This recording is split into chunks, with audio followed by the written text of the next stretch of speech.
this month. Huge seas, big storms. So close, but no trophy. Well, we're going to go back to try to win the Jules Verne. Is this man simply greedy? I really like to get one more medal. And how a small boat inspired big ambitions. I've done 8 transatlantic. And it's awards time. But first, how to catch a runaway racing machine.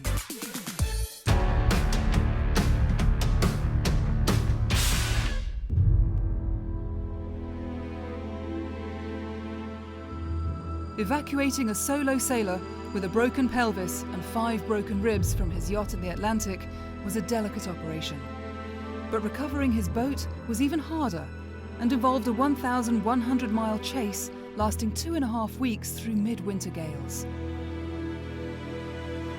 Paul Mayer had been racing his Imoca 60 SMA from the Caribbean to France.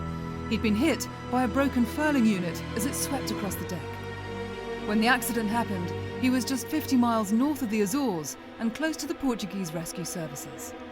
With Mayer safely recovered, the team's mission now was to recover the boat. And that's where the chase started. SMA's project director, Marcus Hutchinson, who is in charge of the recovery, explains. Paul's now off the boat.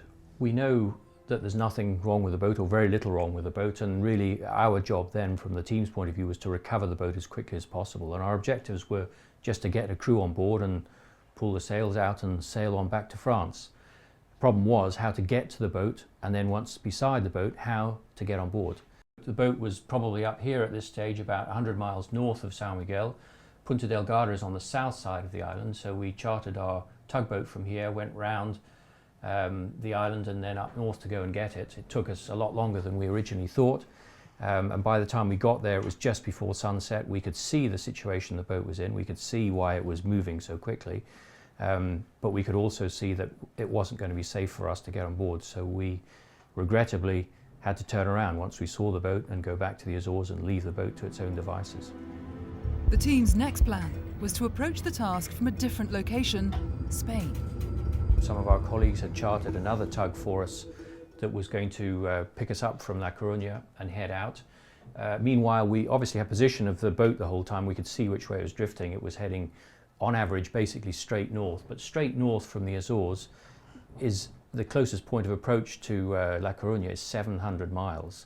700 miles is an awfully long way for a motorboat, a powerboat, a tugboat to head out. And remember, it's winter, December, it's dark, this was almost the equinox, huge seas and big storms coming through, and the skipper decided that he wasn't going to go, and so we failed from there as well. At about the same time that we gave up on the La Coruña attempt, a third attempt was being mounted with a 50-foot cruising, aluminium cruising yacht with a very competent solo sailor on board, plus some of his buddies. And they headed out from La Coeste in France, again, to try and rendezvous with the boat, but again, from 700 miles range. And he got to within 200 miles of the boat, and with the weather forecast coming, he realized it was crazy to continue, so he turned around as well and returned to Brittany. After 3 failed attempts, we realized that the best strategy was to come at it from in front. And the next place to mount salvage attempts from was Ireland, which was upstream of it, and so both the cruising yacht and another salvage attempt from a tug was mobilized in Ireland, southwest Ireland, and we left to make the final rendezvous.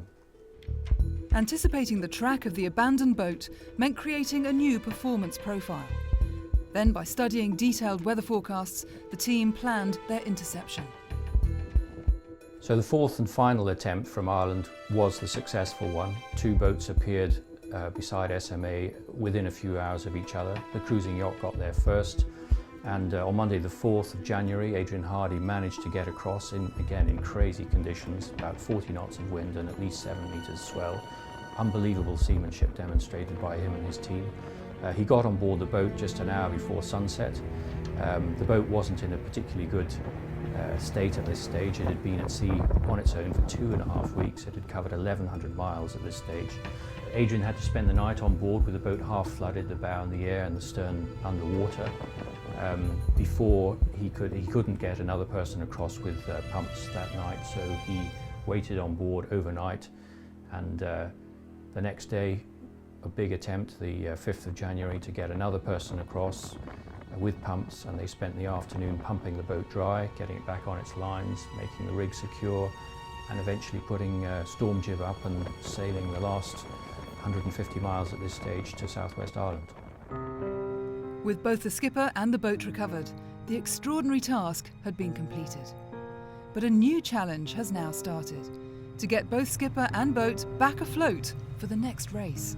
We've got the boat back in France now, and structurally it's nothing like as bad as we thought. We've been incredibly fortunate with the boat has held up very well.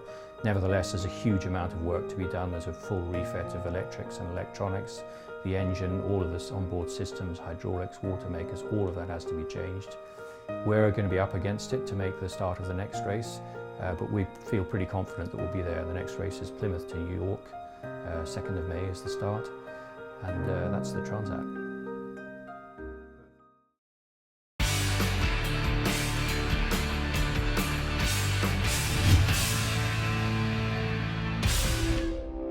Five new production boats found themselves in the spotlight after winning their categories at the prestigious European Yacht of the Year Awards. An international panel of 11 judges selected the winners after whittling down a big entry list. And the winners are the Hansa 315 in the family category, the Grand Soleil 46 LC in the luxury cruiser division, and the Solaris 50, which took the trophy in the performance cruiser category. In the multi-hull division, the potent Dragonfly 25 got the nod. And the highly innovative foiling Quant took the Special Yacht Award. Ian Williams took a 6th World Match Racing title when he beat Taylor Canfield and his crew 3-0 at the Monsoon Cup in Malaysia. The British sailor is now the most successful match racing skipper in the history of the match racing tour. Its reputation as the world's toughest race has done nothing to dissuade 27 skippers from entering the Vendée Globe. The 8th edition of this non-stop solo circumnavigation promises to be a record breaker. In addition to the long list of offshore rock stars, there are those who will be tackling the grueling race for the first time. The race starts in November from Les Sables d'Olonne in Brittany. Even more impressive is the entry list for the rerun of the famous Golden Globe race of 1968. Back then, Robin Knox-Johnston completed the trip in 312 days aboard his ketch, Soleil, and sailed into the record books. He won the race and became the first person to sail non-stop around the world alone. The new race will start in 2018 to mark the 50th anniversary of the original event.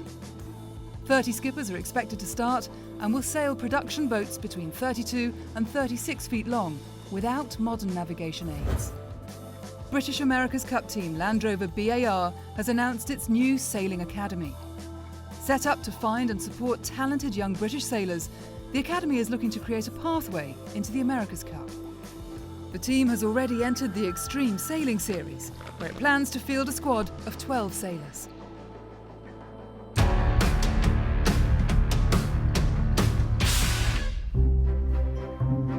Damien Seguin is a Paralympic sailor.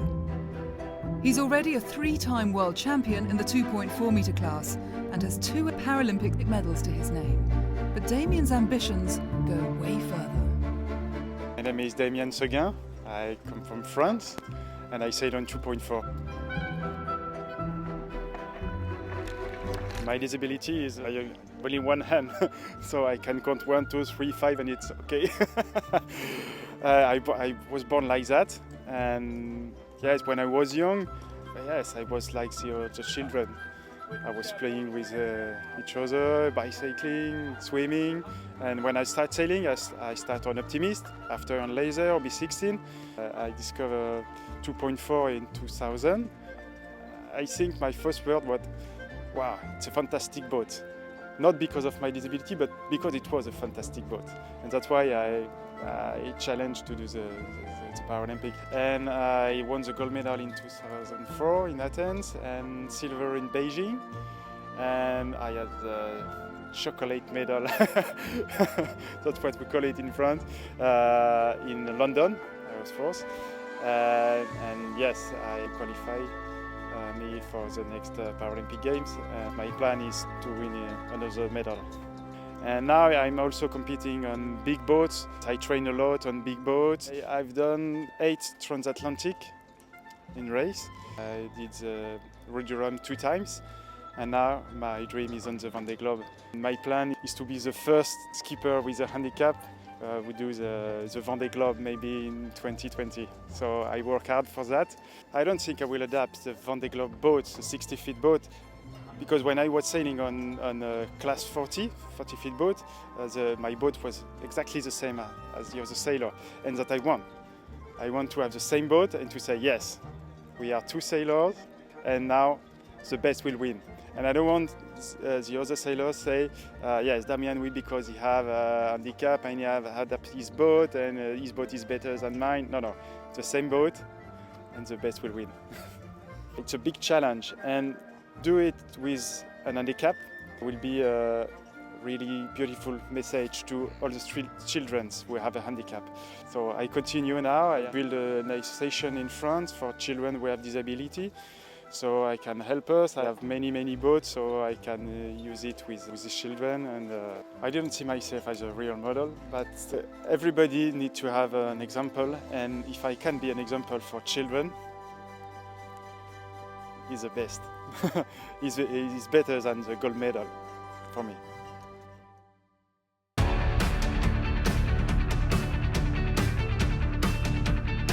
Coming up after the break, the Spindrift team look forward, and how the world's greatest laser sailor looks back at the rest of the fleet. But first, what happened next to Jean-Pierre Dick and his crew aboard their Mod 70?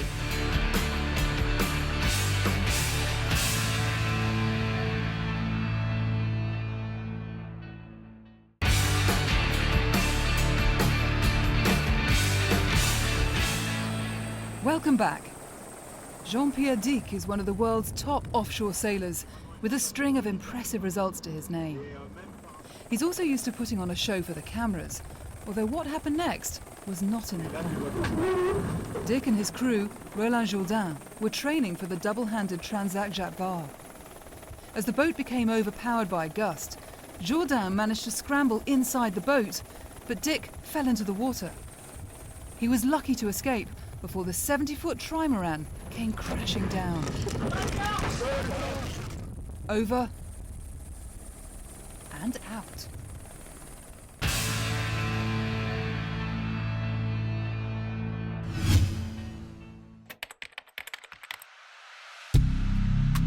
So close, but no trophy. Spindrift 2's scorching lap of the planet was the second fastest in sailing history.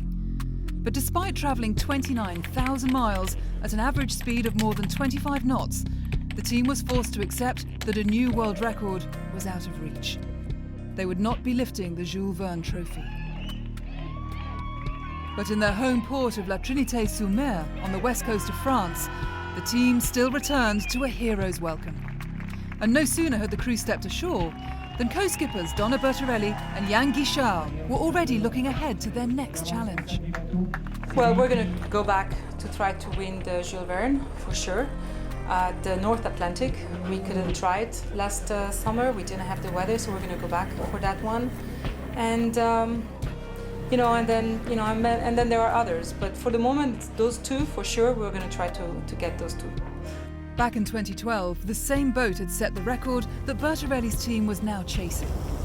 Originally launched as Banque Populaire 5 and skippered by Loïc Perron, she demolished the previous record by almost 3 days. The Spindrift team knew that simply repeating the attempt with the boat in the same configuration would not be good enough. To improve the time, they had to improve the boat. Leo Lucette is the executive director of Spindrift Racing and explains why Spindrift 2 is so special and how the modifications were more than a fancy paint job. We changed the sails, we changed the mast, we changed the rigging. The mast could tilt in different directions in order to be faster, and the team spent a long time working on the aerodynamic side to find a possibility to sail faster. Loïc Perron was the skipper of Banque Populaire when she broke the record. he also had views on how to raise the bar. This is the only boat able to beat himself, but maybe in a different way. Not the boat itself, so they've done a lot of stuff. They changed the mast, which is lighter and so on, but they are still going to sail with 14 people on board, which was our case 3 years ago. And I think it was already too comfortable for us. And if you want to think different, the way to think different on a boat is to be at least lighter. However you dress it up, Spindrift 2 was already a beast. Yet boosting her performance had meant subtracting rather than adding. Despite being the most powerful trimaran in the world, when it comes to handling the beast, Donna Bertarelli believes that the black and gold Dream Machine is little different to the 35-foot cat class that she regularly races on the Swiss lakes. There are no big differences. I mean, the boat, even though it's 40 meters long, it still reacts very much like a D35. Above 35 knots of speed, you have to move the helm just very gently and becomes like a Formula One. The nice thing though with this boat, because it has been built to go in the high seas and to go around the world, it doesn't dip down, and it's quite safe actually. And you feel the power of the boat and you feel the strength of the boat, but you also feel insecurity. Which on multi-hulls going at 40 knots speed, it's not something that usually you do find. But this boat is very maneuverable and it's quite comfortable actually, but it still remains very much alive. As is the prospect of the record falling even further.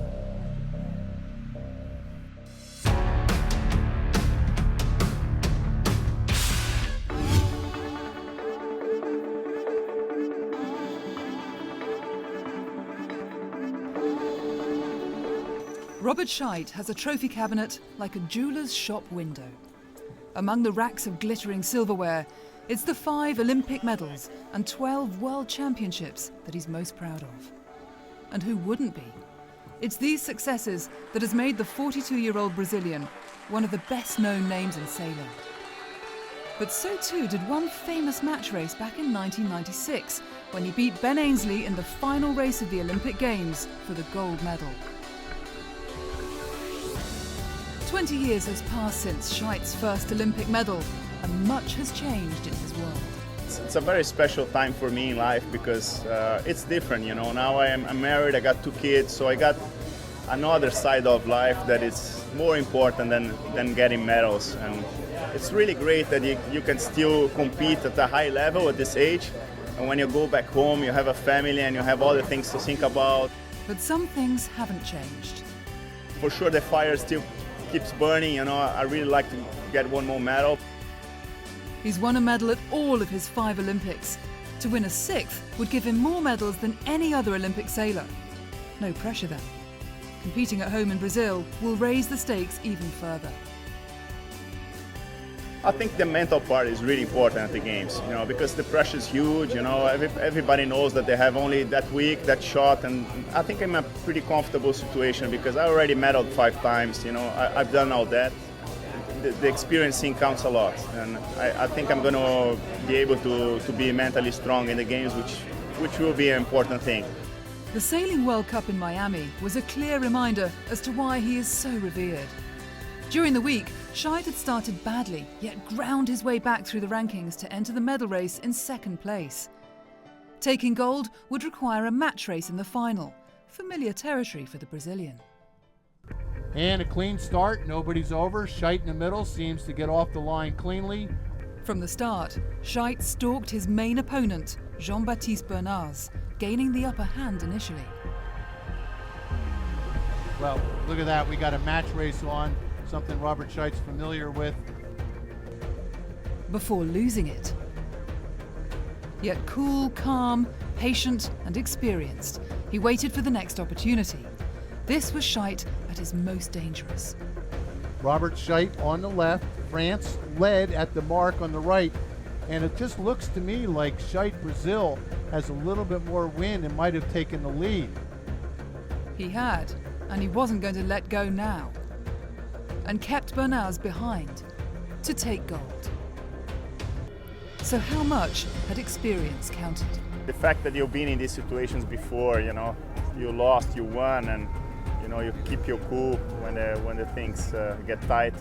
I think it makes a little bit of a difference. But having said that, the other guys are also getting better and better, and the game is getting very tough. You see, in the laser, each regatta there's a different winner, and it's great for the class, and it's going to be very interesting at the Olympics also. Single-handed and single-minded, the Laser Fleet continues to create some of the sharpest sailors and the toughest competition. And some, like Schiedt, have been hooked for a lifetime.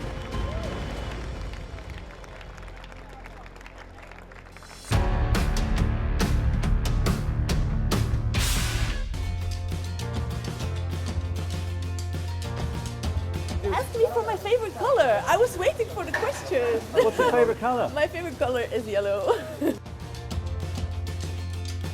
I first started sailing on a very small lake close to my parents' house at the age of 6. One of the greatest achievements is the bronze medal in the London Olympics. When I was younger, I really used to look up to Siren Sundby. It was a Norwegian sailor when I was sailing still in the Europe dinghy, and I remember really looking up to her. I always wear the same socks when I'm racing. Would you like to see them? Yeah. They are really cool. But you know, once you wear these socks and you have a good result, then you need to keep on wearing these socks. So, you know, when I go to the gym after sailing, I put on different socks. So really only limiting the hours of the socks really at the sailing venue. And in 2006, I started to get some good results in the laser. I wouldn't say that I was a professional at that time, but since then we've built a bigger team. We have such a good infrastructure now. So I think from 2006 on, it's been getting more and more professional, but especially the last years. Yeah. I love to cook, so maybe, I don't know, like a breakfast restaurant or like a brunch restaurant, or I don't have one signature dish, but one of my favorites is spaghetti with clams. Rio Olympics and taking home the gold medal.